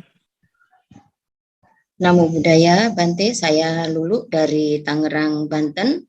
Izin bertanya, di rumah kami sering kedatangan tamu. Walaupun saya tidak bisa melihat wujudnya, tapi saya bisa mencium aromanya dan merasakan kehadirannya. Biasanya yang saya lakukan untuk menyikapi kondisi tersebut adalah dengan saya mengucapkan, siapapun Anda yang hadir di sini, semoga dengan jasa kebajikan yang telah kami lakukan selama hidup dapat memberi kondisi kepada Anda untuk berbahagia. Semoga kebahagiaan yang kami rasakan menjadi energi positif bagi Anda untuk berbahagia. Pertanyaan saya, mengapa mereka suka datang ke rumah kami? Yang kedua, bagaimana cara yang benar untuk menyikapi kondisi tersebut, Bante? Dan terima kasih kepada admin Wihara Buddha Sasana yang sudah mengajak saya untuk pulang kampung secara virtual. Terima kasih. Baik, memang Ibu Lulu asalnya dari Blitar atau bagaimana? Nggih, Bante. Oh, Blitar mana nih? Boro Buneng, juga. Bante. Nggih. Buneng. Oh, ya bagus. Nah, ini pertanyaan Ibu Lulu ini mengingatkan pertanyaan Ibu Vivi yang tadi belum terjawab tentang makhluk halus. Ya, minta maaf Ibu Vivi, tadi saya kurang menjawabnya. Jadi pertanyaannya hampir sama tadi dengan Ibu Vivi, yaitu kalau dia tadi rumahnya kosong, rumahnya jarang didatangi, kemudian banyak orang melihat di situ ada makhluk. Nah, ini Ibu Lulu juga sama, yaitu ada makhluk di rumahnya. Pertanyaannya adalah bagaimana ya sekarang? Kenapa mereka datang ke rumah saya? Nah, sebetulnya kadang-kadang mereka itu adalah keluarga kita di kehidupan yang sebelumnya. Makanya kita tidak disarankan secara Buddhis kejam kepada mereka. Misalnya, ayo kita panggil, kita hajar, kita usir. Jangan, karena mereka ini kadang adalah leluhur kita di kehidupan yang sebelumnya. Mungkin ayah dan ibu kita di kehidupan kita yang sebelumnya. Mungkin kakek dan nenek kita dari kehidupan sebelumnya yang mungkin melekat dengan kita. Kita nggak kenal mereka, tapi mereka kenal kita.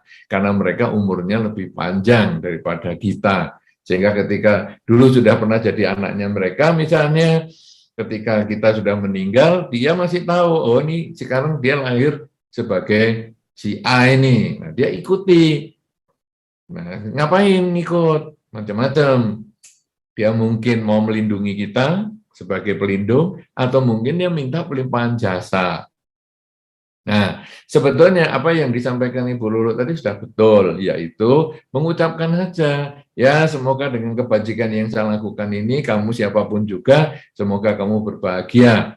Ya, kita tidak perlu ngusir ya, jadi kamu pergi ke sana, enggak usah. Kadang-kadang mereka juga sudah tinggal di situ untuk waktu yang lama.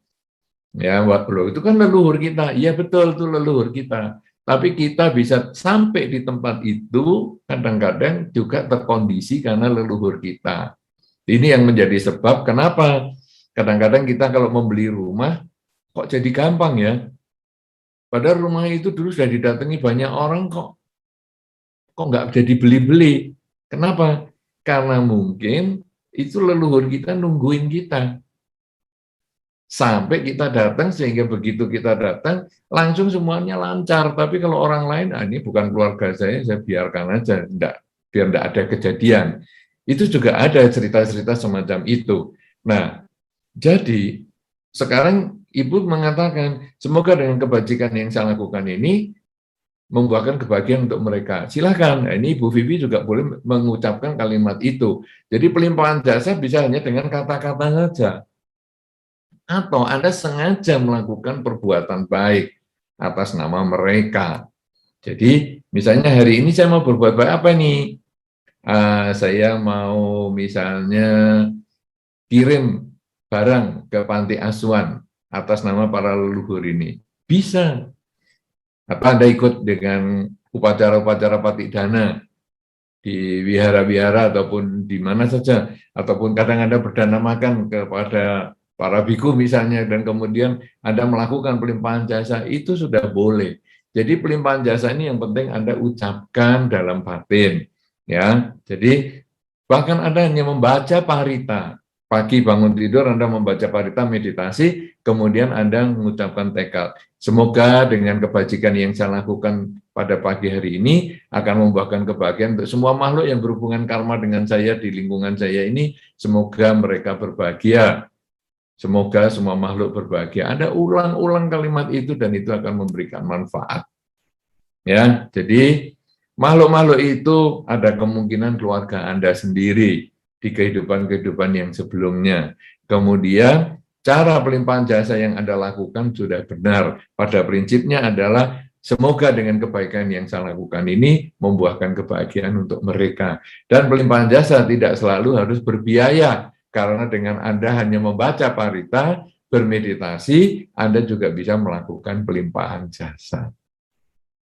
Ya, dan itu, saya sudah melakukan pelimpahan jasa sudah lama kok, belum hilang-hilang makhluknya. Tidak apa-apa. Yang penting saya sudah selalu melakukan pelimpahan jasa karena mungkin jumlah jasa yang dia miliki masih kurang. Pelimpahan jasa prinsipnya adalah mengkondisikan makhluk lain berbahagia atas kelakuan Anda. Itu ibaratnya Ibu Lulu orang Buneng, orang Blitar, kemudian sekarang tinggal di Tangerang. Nah, mungkin keluarga yang di Buneng ada, yang di Blitar ada. Nah, kemudian Ibu Lulu menyampaikan pesan, misalnya Ibu Lulu satu ketika punya bentuk kebahagiaan, mungkin apakah bisa beli rumah, ataukah punya rezeki tertentu, kemudian menyampaikan pesan ataupun menyampaikan informasi kepada keluarga yang ada di Buneng, di Blitar misalnya. Aku sekarang barusan dapat rezeki gini-gini loh. Nah, keluarga yang di Blitar ini merasa bahagia. Oh, syukur, bagus, mau dana. Loh, padahal yang dapat rezeki, yang dapat kebaikan, yang dapat kebahagiaan adalah Ibu Lulu yang jauh di Jawa Barat sana, atau di Jakarta sana, atau di Tangerang sana. Nah, sedangkan yang di Blitar ini hanya dapat informasi. Tapi ketika mendapatkan informasi, pikirannya positif, pikirannya senang, pikirannya baik. Dan itu adalah karma baik yang mereka lakukan sendiri lewat pikiran. Nah, semakin sering mendapatkan informasi yang positif, semakin sering dia juga berpikir yang baik, maka keluarga yang di Blitar ini semakin banyak karma baik lewat pikiran yang dia miliki. Nah, kalau sekarang ini pelimpahan jasa adalah seperti itu. Jadi keluarga yang di Blitar itu senilai atau setara dengan makhluk-makhluk yang tadi, keluarga kita tadi. Jadi saat saya berbuat baik, saya melimpahkan jasa, semoga dengan kebajikan ini mereka berbahagia. Nah, ketika mereka diingat seperti itu, mereka bahagia. Dengan kebahagiaan itu adalah karma baik lewat pikiran makhluk tersebut. Semakin sering kita melakukan pelimpahan jasa, misalnya setiap pagi dan malam setelah kita membaca parita dan meditasi, semakin banyak pula karma baik yang dia lakukan lewat pikiran. Dan jika cukup karma baiknya, matilah dia dari alamnya, lahir di alam yang lebih baik. Dan nanti keluarga ibu sudah tidak ketemu lagi dengan makhluk-makhluk itu. Begitu ya. Mudah-mudahan ini sudah bisa menjawab semua pertanyaan, termasuk menjawab pertanyaan Ibu Vivi yang tadi ketinggalan. Begitu Ibu Lulu. Cukup? Ya, Terima kasih Bante. Ya, Baik, sekali lagi terima silakan. kasih buat Ibu Lulu yang di Banten ya. Dan untuk yang di Zoom ditahan dulu, mohon bersabar. Kita beri kesempatan sekali lagi yang menyimak melalui YouTube. Di sini ada Dita Cito dari Tangerang menanyakan begini Bante, apakah minum minuman beralkohol seperti anggur dianggap pelanggaran sila, meskipun sebenarnya tujuannya bukan untuk mabuk-mabukan, tetapi hanya untuk menghangatkan tubuh. Seperti itu Bante. Iya, di dalam Pancasila Buddhis, 5 sila, sila yang kelima, itu sebetulnya adalah aku bertekad melatih diri untuk menghindari mabuk-mabukan atau minum, makan barang-barang yang dapat memabukkan. Jadi tekadnya itu adalah tidak makan atau minum barang-barang yang dapat menghilangkan kesadaran.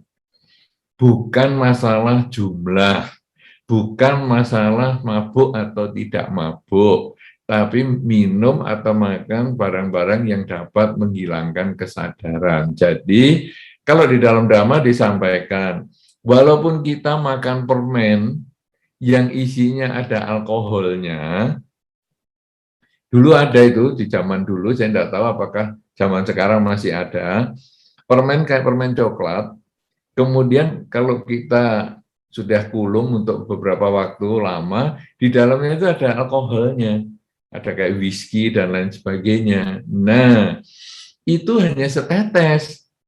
Tapi di dalam Dharma itu sudah termasuk pelanggaran sila yang kelima. Jadi Anda tadi mengatakan minum hanya untuk menghangatkan tubuh dan sebagainya, itu jelas pelanggaran.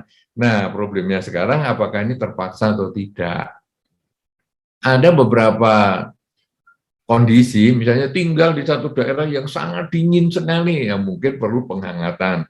Tetapi apakah itu hanya alasan kita, padahal sebetulnya kita nggak minum juga nggak ngapa-ngapa, asal kita berselimut yang tebal misalnya, atau mendiang, memasang api, ya, di bahasa Jawanya kan diang-diang itu apa ya, memasang api misalnya, kemudian kita duduk di dekat api, ya itu juga bisa. Kenapa harus pakai minum?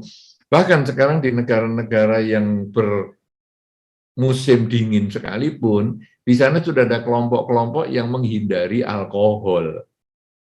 Artinya, kelompok-kelompok ini juga bisa bertahan hidup walaupun mengalami udara yang sangat dingin. Jadi, teori Anda untuk menghangatkan tubuh itu menjadi tidak tepat.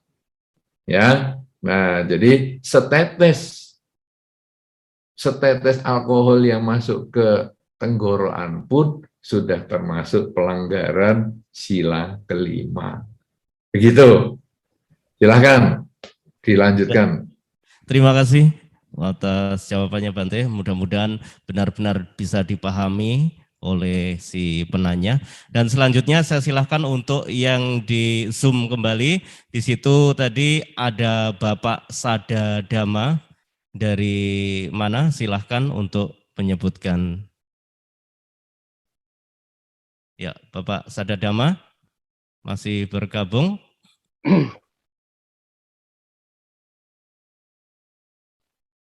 Terima Ya, Bapak. kasih atas Oh, kesempatan yang diberikan. Selamat malam Bante, Namo Buddhaya. Dari mana?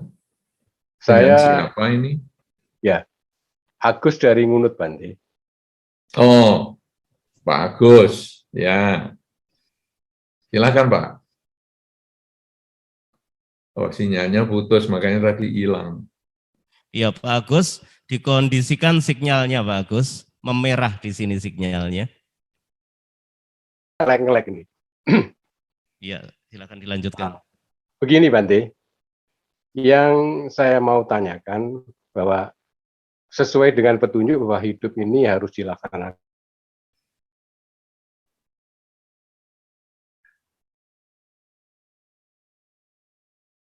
Ya, mungkin masih keputus. Hidup ini harus apa nih tadi? Iya. Gimana Pak Agus? Dengan keras begitu. Tapi dalam beberapa hal, bagi orang-orang tua itu untuk belajar mungkin baca parita, untuk meditasi, mungkin kondisi ini sudah agak berat. Yang mereka bisa itu mungkin hanya Wandana, Sarana, dan Pancasila. Mohon Bante berkenan memberikan pencerahan apa yang harus dilakukan agar hidup ini tidak jatuh. Akhirnya yang artinya itu bisa langsung terus maju. Demikian Bante. Baik, karena suara Pak Agus agak putus-putus, saya mungkin mengulang sedikit pertanyaan, mudah-mudahan ini yang saya tangkap sesuai dengan yang diharapkan dari Pak Agus, yaitu bahwa banyak orang tua yang mungkin tidak bisa membaca parita dengan baik, sehingga hanya cukup bisa membaca Wandana, Tisarana, maupun Pancasila. Nah, tapi tetap punya harapan supaya dia memahami Dharma dengan lebih baik, maju di dalam Dharma, dan lain sebagainya. Yang mungkin kalau dilanjutkan lagi diharapkan bisa di kelahiran mendatang pun tetap menjadi Buddhis, misalnya. Mungkin seperti itu ya Pak Agus yang ditanyakan. Iya Bante, kurang lebih seperti itu. Ya, baik. Karena tadi kan putus-putus. Nah, jadi begini Pak Agus, tidak perlu kita itu bisa membaca parita yang hebat-hebat. bisa membaca Wandana, Tisarana, dan Pancasila aja sudah bagus sekali. Ya, kemudian kita lalu memahami bahwa agama Buddha itu bukan pembacaan paritanya yang penting, tetapi adalah perilaku di dalam kehidupan sehari-hari. Bagaimana dia bisa mengendalikan pikiran, mengendalikan ucapan, dan mengendalikan perbuatannya. Bahkan di dalam Dharma disampaikan dulu peraturan-peraturan kebikuan awal itu di kehidupan yang sebelumnya atau Buddha-Buddha yang sebelumnya itu hanya kurangi kejahatan, tambah kebaikan, dan sucikan pikiran. Sehingga itu yang dikatakan inti ajaran para Buddha. Kurangi kejahatan, tambah kebaikan, sucikan pikiran. Hanya itu saja. Dan ini juga yang diajarkan di dalam Dhamma, kurangi kejahatan, tambah kebaikan, dan sucikan pikiran. Sehingga dikatakan pula dari banyak sumber Dhamma, kurangi kejahatan itu menjadi Winaya Pitaka, karena Winaya Pitaka itu isinya tidak boleh begini, tidak boleh begitu, dan seterusnya. Kemudian tambah kebajikan, itu dikatakan seperti Sutta Pitaka, karena isinya adalah perlu melakukan ini, perlu melakukan itu. Kemudian sucikan pikiran, dikatakan itu adalah Abhidhamma Pitaka, bagaimana dia mempelajari pikiran-pikiran gerak-geriknya dan lain sebagainya, ya, olah pikiran dan lain sebagainya. Nah, sehingga kalau orang tua tadi bisa membaca Wandana, Tisarana, dan Pancasila itu sudah bagus. Nah, sekarang bagaimana supaya dia lebih meningkat? Ya tentu diajarkan mengurangi kejahatan, tambah kebaikan, sucikan pikiran. Loh, bagaimana ini mengurangi kejahatan? Kejahatan itu kita sudah tahu, yaitu kalau ukurannya adalah kalau saya tidak mau digitukan, jangan melakukan itu kepada orang lain. Saya tidak mau dimaki, maka jangan memaki orang lain. Saya tidak mau disakiti, maka jangan menyakiti orang lain. Itu sangat mudah ukurannya. Kemudian tambah kebajikan. Kebajikan itu apa? Saya ingin dapat apa dari orang lain? Saya ingin diperhatikan, maka perhatikanlah orang lain. Saya ingin dicintai, maka mencintailah orang lain. Kemudian sucikan pikiran, yaitu kita sering mengucapkan dalam pikiran, semoga semua makhluk bahagia, semoga semua makhluk bahagia. Nah, dengan memberikan pesan kepada orang tua, 3 hal ini saja, kurang kejahatan, tambah kebaikan, dan sucikan pikiran, maka itu sudah bisa mengkondisikan dia hidup dalam Dharma, praktek Dharma di kehidupan sekarang, bahkan mungkin di kelahiran yang berikutnya pun bisa tetap Buddhis. Wah, tapi kok sulit yang ingat semua? Oke, kalau begitu selain membaca Wandana, Tisarana, Pancasila, bisa nggak mengulang terus, semoga semua makhluk bahagia? Waduh, kok nggak bisa ya? Ya sudah, cukup membaca Wandana saja misalnya. Namo tassa bhagavato arahato sama sambuddhassa, itu diulang berkali-kali terus. Karena kalau itu diulang berkali-kali, itu juga menjadi pikiran terpusat, fokus. Nah, ketika pikiran fokus pada satu objek, maka ketamaan, kebencian, kegelapan batin mulai terkikis. Karena tidak sempat ada ketamaan ataupun kebencian yang muncul.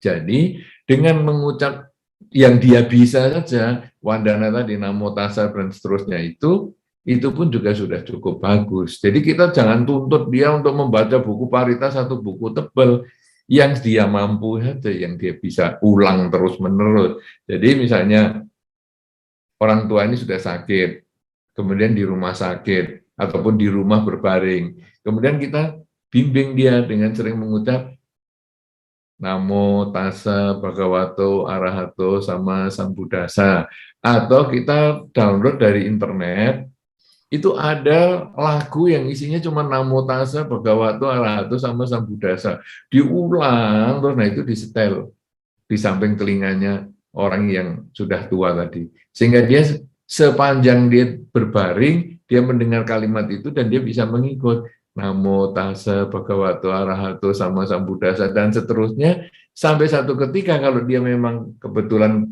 kehidupannya sudah selesai, yang diingat adalah Namo tassa tadi, yang akan mengkondisikan dia lahir di lingkungan yang masih tetap Buddhis, sehingga nanti dari dalam kandungan dia sudah Buddhis, dan sampai nanti besar lahir pun sudah bisa mengenal Dhamma dan praktek Dhamma lagi. Begitu, Pak. Semoga bisa bermanfaat, Pak Agus. Ya.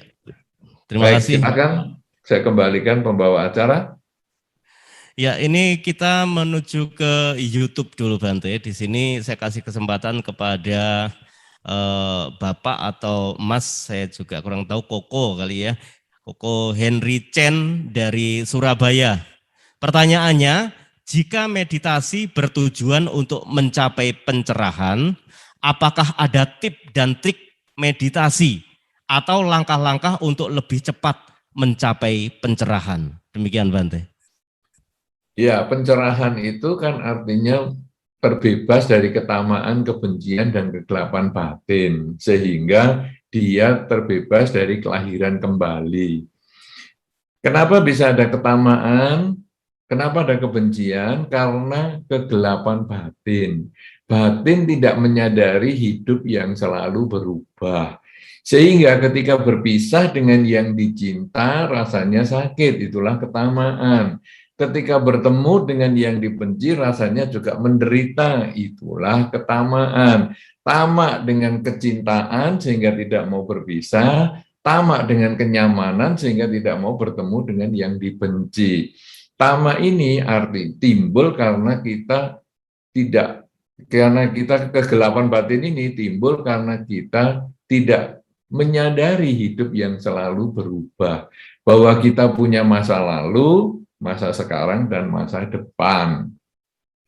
Kalau tadi saya takut berpisah dengan yang dicinta karena masa lalu saya sudah cukup lama bertemu dan berkumpul dengan yang saya cintai itu.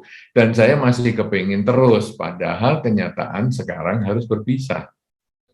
Kemudian, saya tidak kepingin bertemu dengan yang dibenci, karena di masa lalu saya sudah punya pengalaman yang jelek dengan dia, maka saya juga tidak mau ketemu sekarang. Padahal masa lalu sudah tinggal kenangan. Kalau ada hal yang baik, maka kita tingkatkan di masa sekarang. Sebaliknya kalau masa lalu ada hal yang buruk, kita perbaiki sekarang.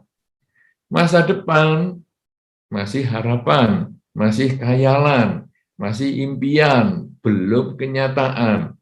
Kalau ada hal yang buruk, mulailah kita perbaiki saat ini.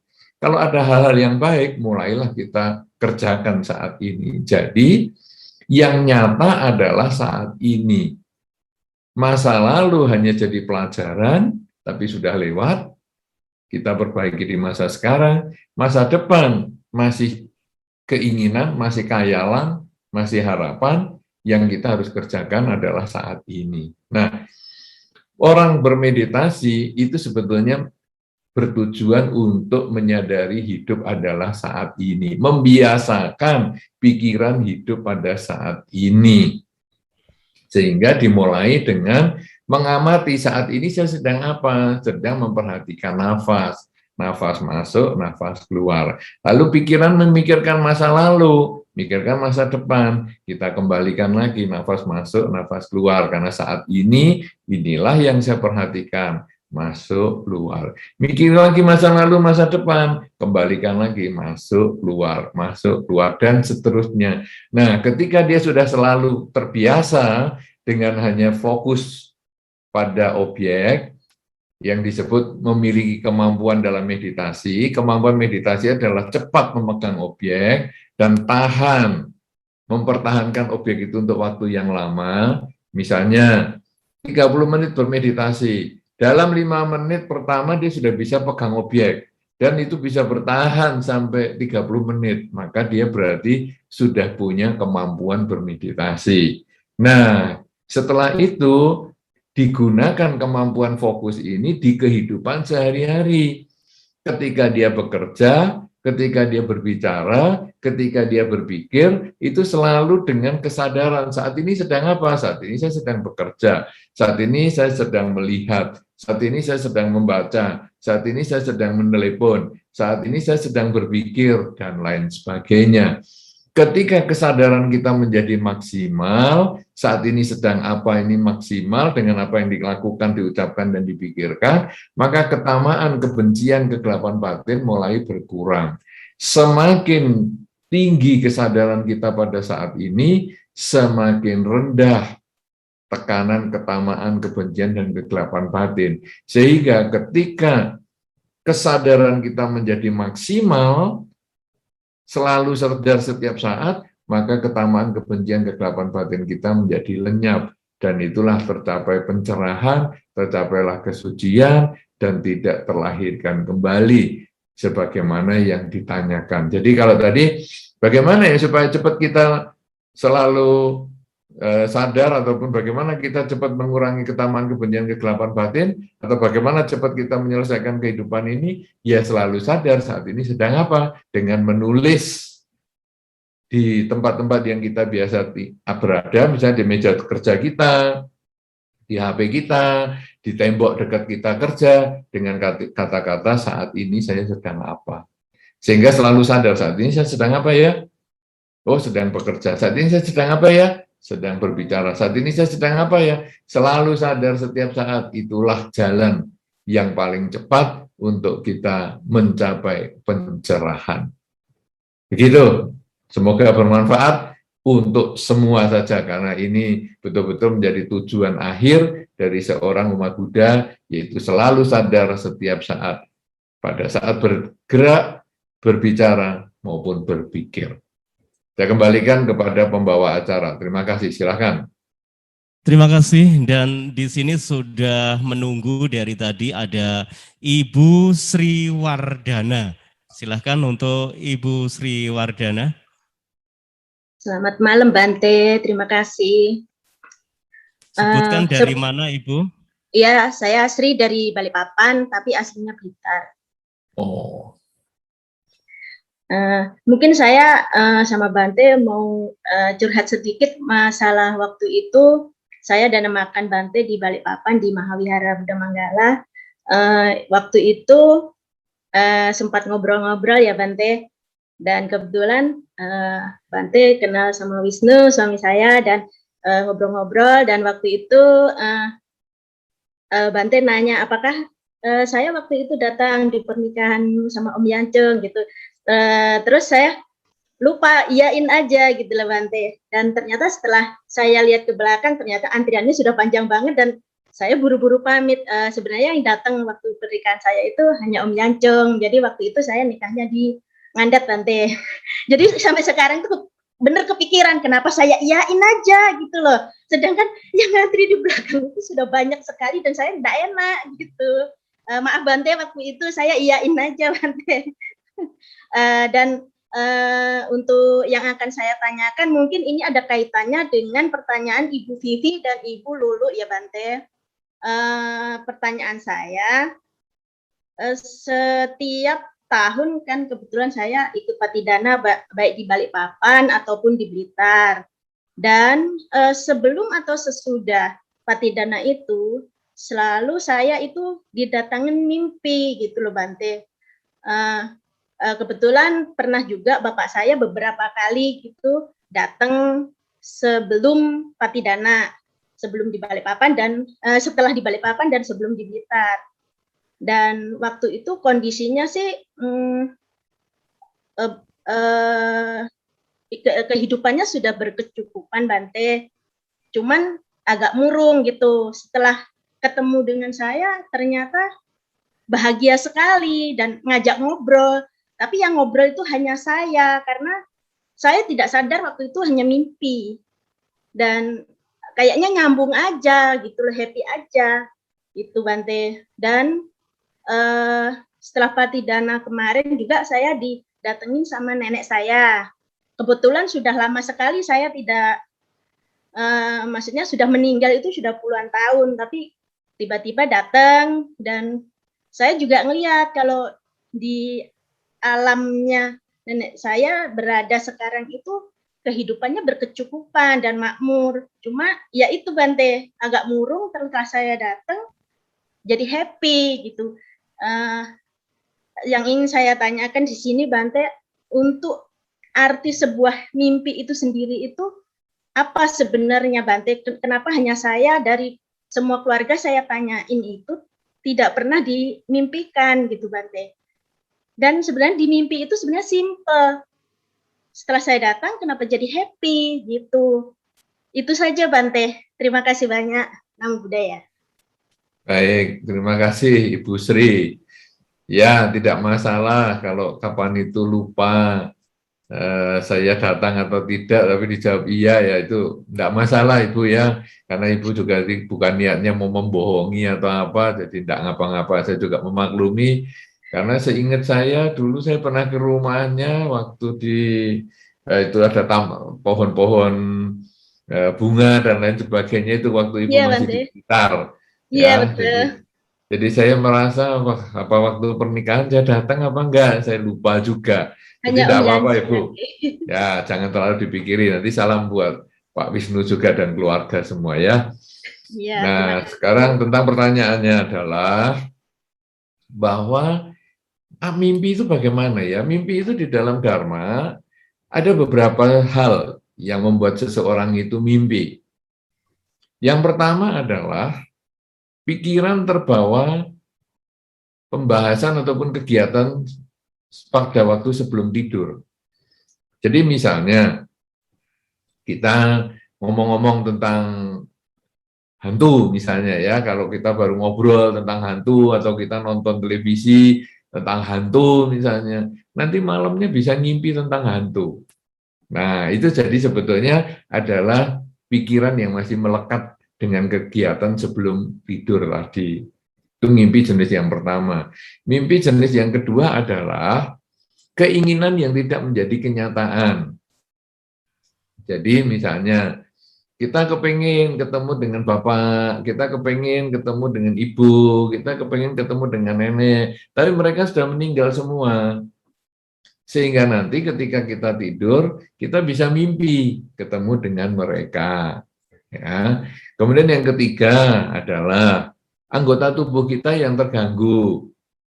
Itu kalau yang paling umum adalah dulu waktu masih kecil, itu kepingin buang air kecil waktu tidur. Nah, sehingga kita lalu merasa kita jalan-jalan di pinggir sungai atau di pinggir danau.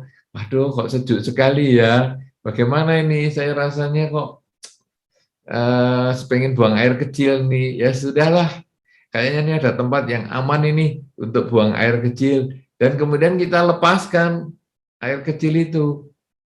Dan kita kaget, loh punggung saya kok basah. Nah itu kita mimpi jalan-jalan dan lain-lain itu. Kemudian kita lepaskan air kecil itu dan punggungnya basah semua. Nah kemudian besoknya kita jemur kasur karena kita disebut ngompol. Nah itu juga mimpi juga.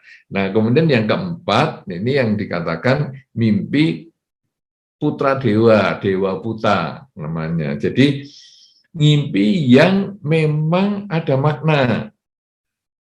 Misalnya kalau wanita ngimpi digigit ular. Wow, ngimpi digigit ular. Belum menikah sudah ngimpi digigit ular. Wow, ini bakal ketemu jodoh, ular besar atau ular kecil, dan seterusnya. Itu seru banget nanti jadi pembicaraan ibu-ibu itu jadinya nanti ya. Wah, nanti digigitnya gimana? Berdarah nggak? Kalau nggak berdarah kurang seru nih, harus berdarah dan seterusnya. Nah, itu ngimpi yang memang ada maknanya dan tidak lama kemudian ketemu jodoh. Atau ngimpi gigi lepas. Waduh, gigi yang mana ya? Gigi yang atas atau gigi yang bawah dan seterusnya. Itu jadi bahan diskusi. Nah, jadi ngimpi ini di dalam Dhamma ada 4 jenis.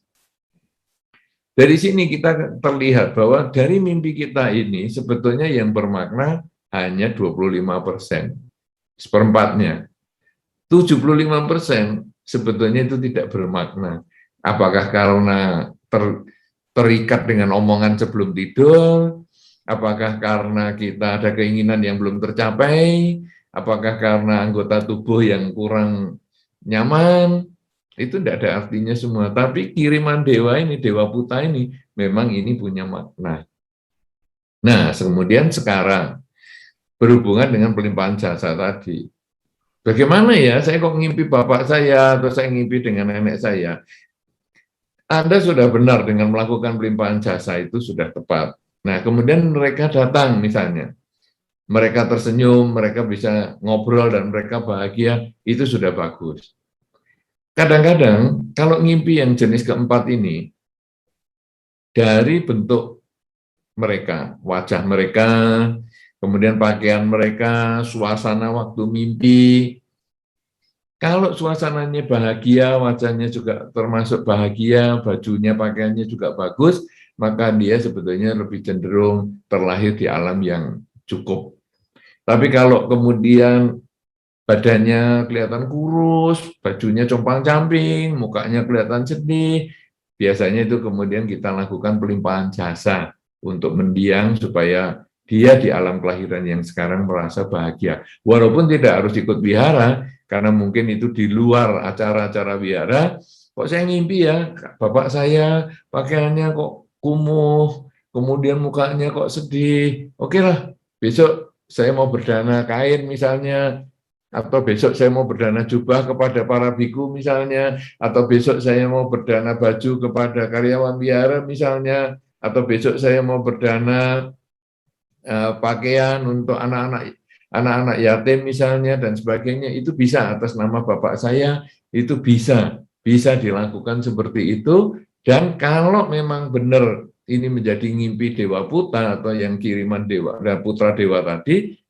maka leluhur di alam kelahiran yang sekarang dia bisa merasakan kebahagiaan.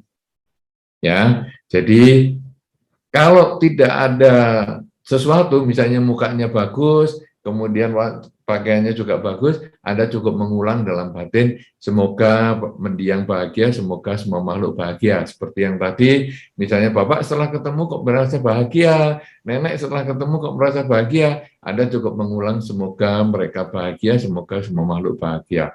Loh kok Nenek ini kan sudah lama meninggal, kok sekarang baru kasih mimpi? Lama itu menurut kita, usia manusia, usia makhluk itu kadang 25 tahun usia manusia, dia baru 1 hari 1 malam di sana. Sehingga kalau sekarang sudah 50 tahun, di sana baru 2 malam.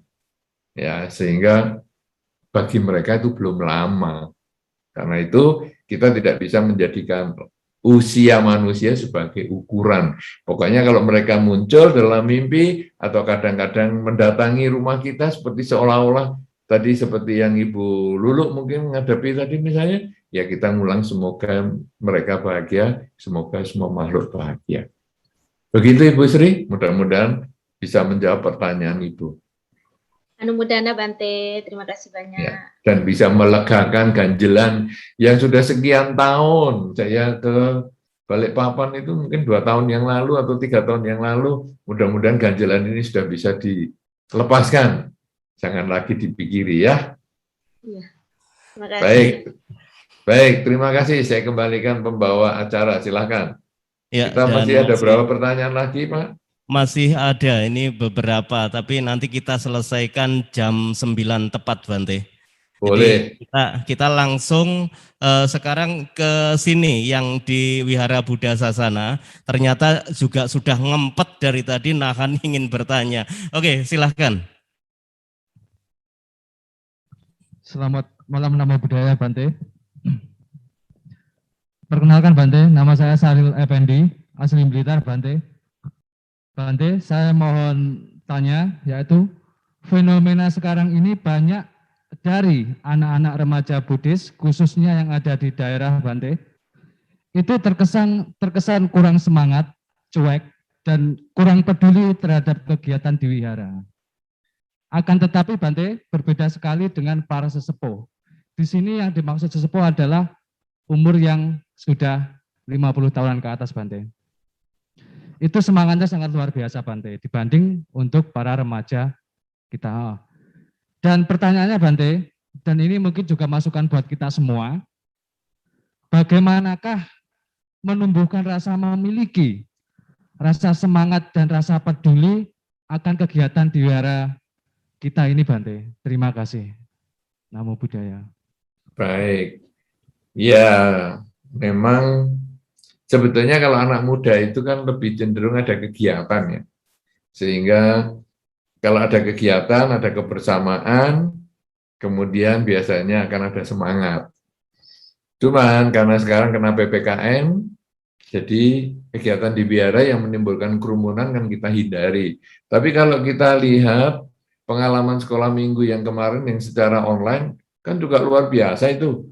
Ya, aktif sekali anak-anak kan mulai kumpul lagi, ya sebisanya lah, jumlahnya sedikit di wihara, tapi mungkin kalau bisa di rumah pun digalakkan untuk Bapak Ibu masing-masing membuka video supaya membuka Zoom-nya misalnya, supaya nanti anak-anak di rumah pun juga bisa ikut. Saya kira itu akan menambah semangat mereka, karena mereka lalu bisa berkumpul, bisa ada aktivitas, dan bisa ada semangat lagi untuk mengenal Dhamma, belajar Dhamma, dan praktek Dhamma. Nah, kemudian yang remaja juga sama. Makanya kita kan sekarang giatkan acara-acara seperti ini, yang kita harapkan juga nanti remaja pun kita santuni. Ya, sekarang ini mungkin kali ini lebih banyak orang-orang yang agak senior ya yang ikut, remajanya agak kurang. Mungkin ada satu ketika remaja juga perlu kita ajak supaya mereka merasa, saya juga terlibat nih, saya juga sekarang saya punya kesempatan belajar Dhamma, saya juga punya semangat untuk melaksanakan Dhamma. Karena melaksanakan Dhamma tidak harus rame-rame, ya melaksanakan Dhamma seperti tadi misalnya pelimpahan jasa. Kan mungkin anak muda juga ada yang alami seperti itu. Nah, kemudian kita bisa lakukan pelimpahan jasa sendiri di rumah kan bisa dengan membaca parita, meditasi, kemudian pelimpahan jasa. Kemudian tadi kalau juga ada pertanyaan orang yang suka pamer di media sosial, kemudian tapi kalau kegiatan wihara kok nggak mau aktif, itu kan sebetulnya anak muda bisa terlibat di situ bahwa iya ya saya juga begitu loh, saya kadang punya sepeda motor baru saya pamerkan, tapi kalau di wihara saya memang kurang giat. Nah, ini kalau kita aktifkan juga anak muda ikut bersama-sama dengan kita, atau nanti mungkin kita ada media khusus untuk anak-anak muda, saya kira juga akan ada semangat. Karena wadahnya ini kita dalam 2 tahun PPKM ini kan kita agak terbatas. Kita menemukan sistem pembinaan bersama dengan Zoom ini untuk seluruh wihara, bahkan semua tempat ini kan baru-baru ini, kita kan baru mulai, ya tanggal 9 kemarin, kemudian nanti secara rutin, kita tiap 2 minggu sekali atau seminggu sekali kita mengadakan acara pertemuan. Ini kan sebetulnya sangat baik, dan itu kita libatkan juga anak muda supaya ada semangat.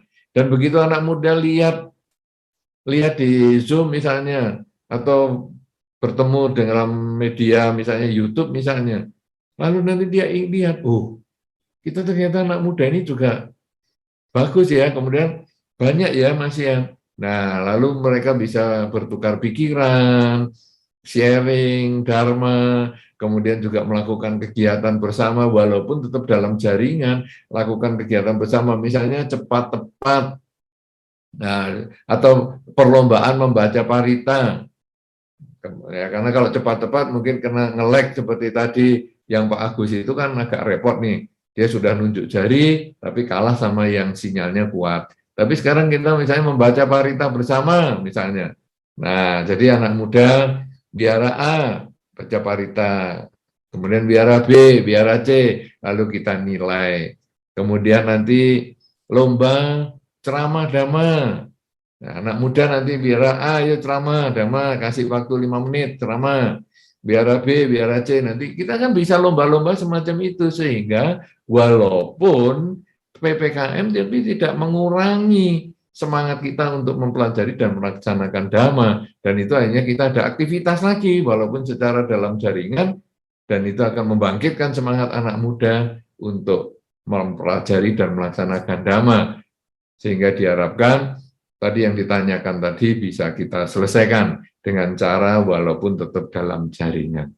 Ya, begitu. Kemudian yang selanjutnya, waktu kita makin mepet.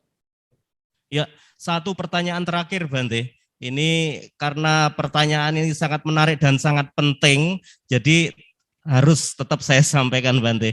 Ini dari Ibu Ingrid Cahyani di Jakarta, yang menghendaki nanti anaknya kalau sudah besar itu menjadi seorang biku. Nah, perbuatan kebajikan apa yang harus dilakukan oleh pasangan orang tua si anak tersebut? Demikian, Bante. Ya, jadi menjadi biku itu sebetulnya karena 2 hal. Yang pertama keinginan, yang kedua adalah kesempatan.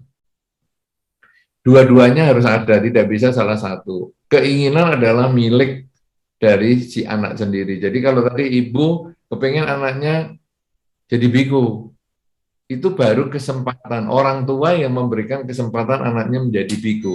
Tapi apakah anaknya punya keinginan menjadi biku? Belum tentu. Nah, sekarang kebajikan apa yang harus dilakukan? Kondisikan anaknya itu untuk lebih mengenal biku sejak dari awal. Misalnya, sebelum mengandung pun atau ketika pernikahan, dilakukan pemberkahan di wihara.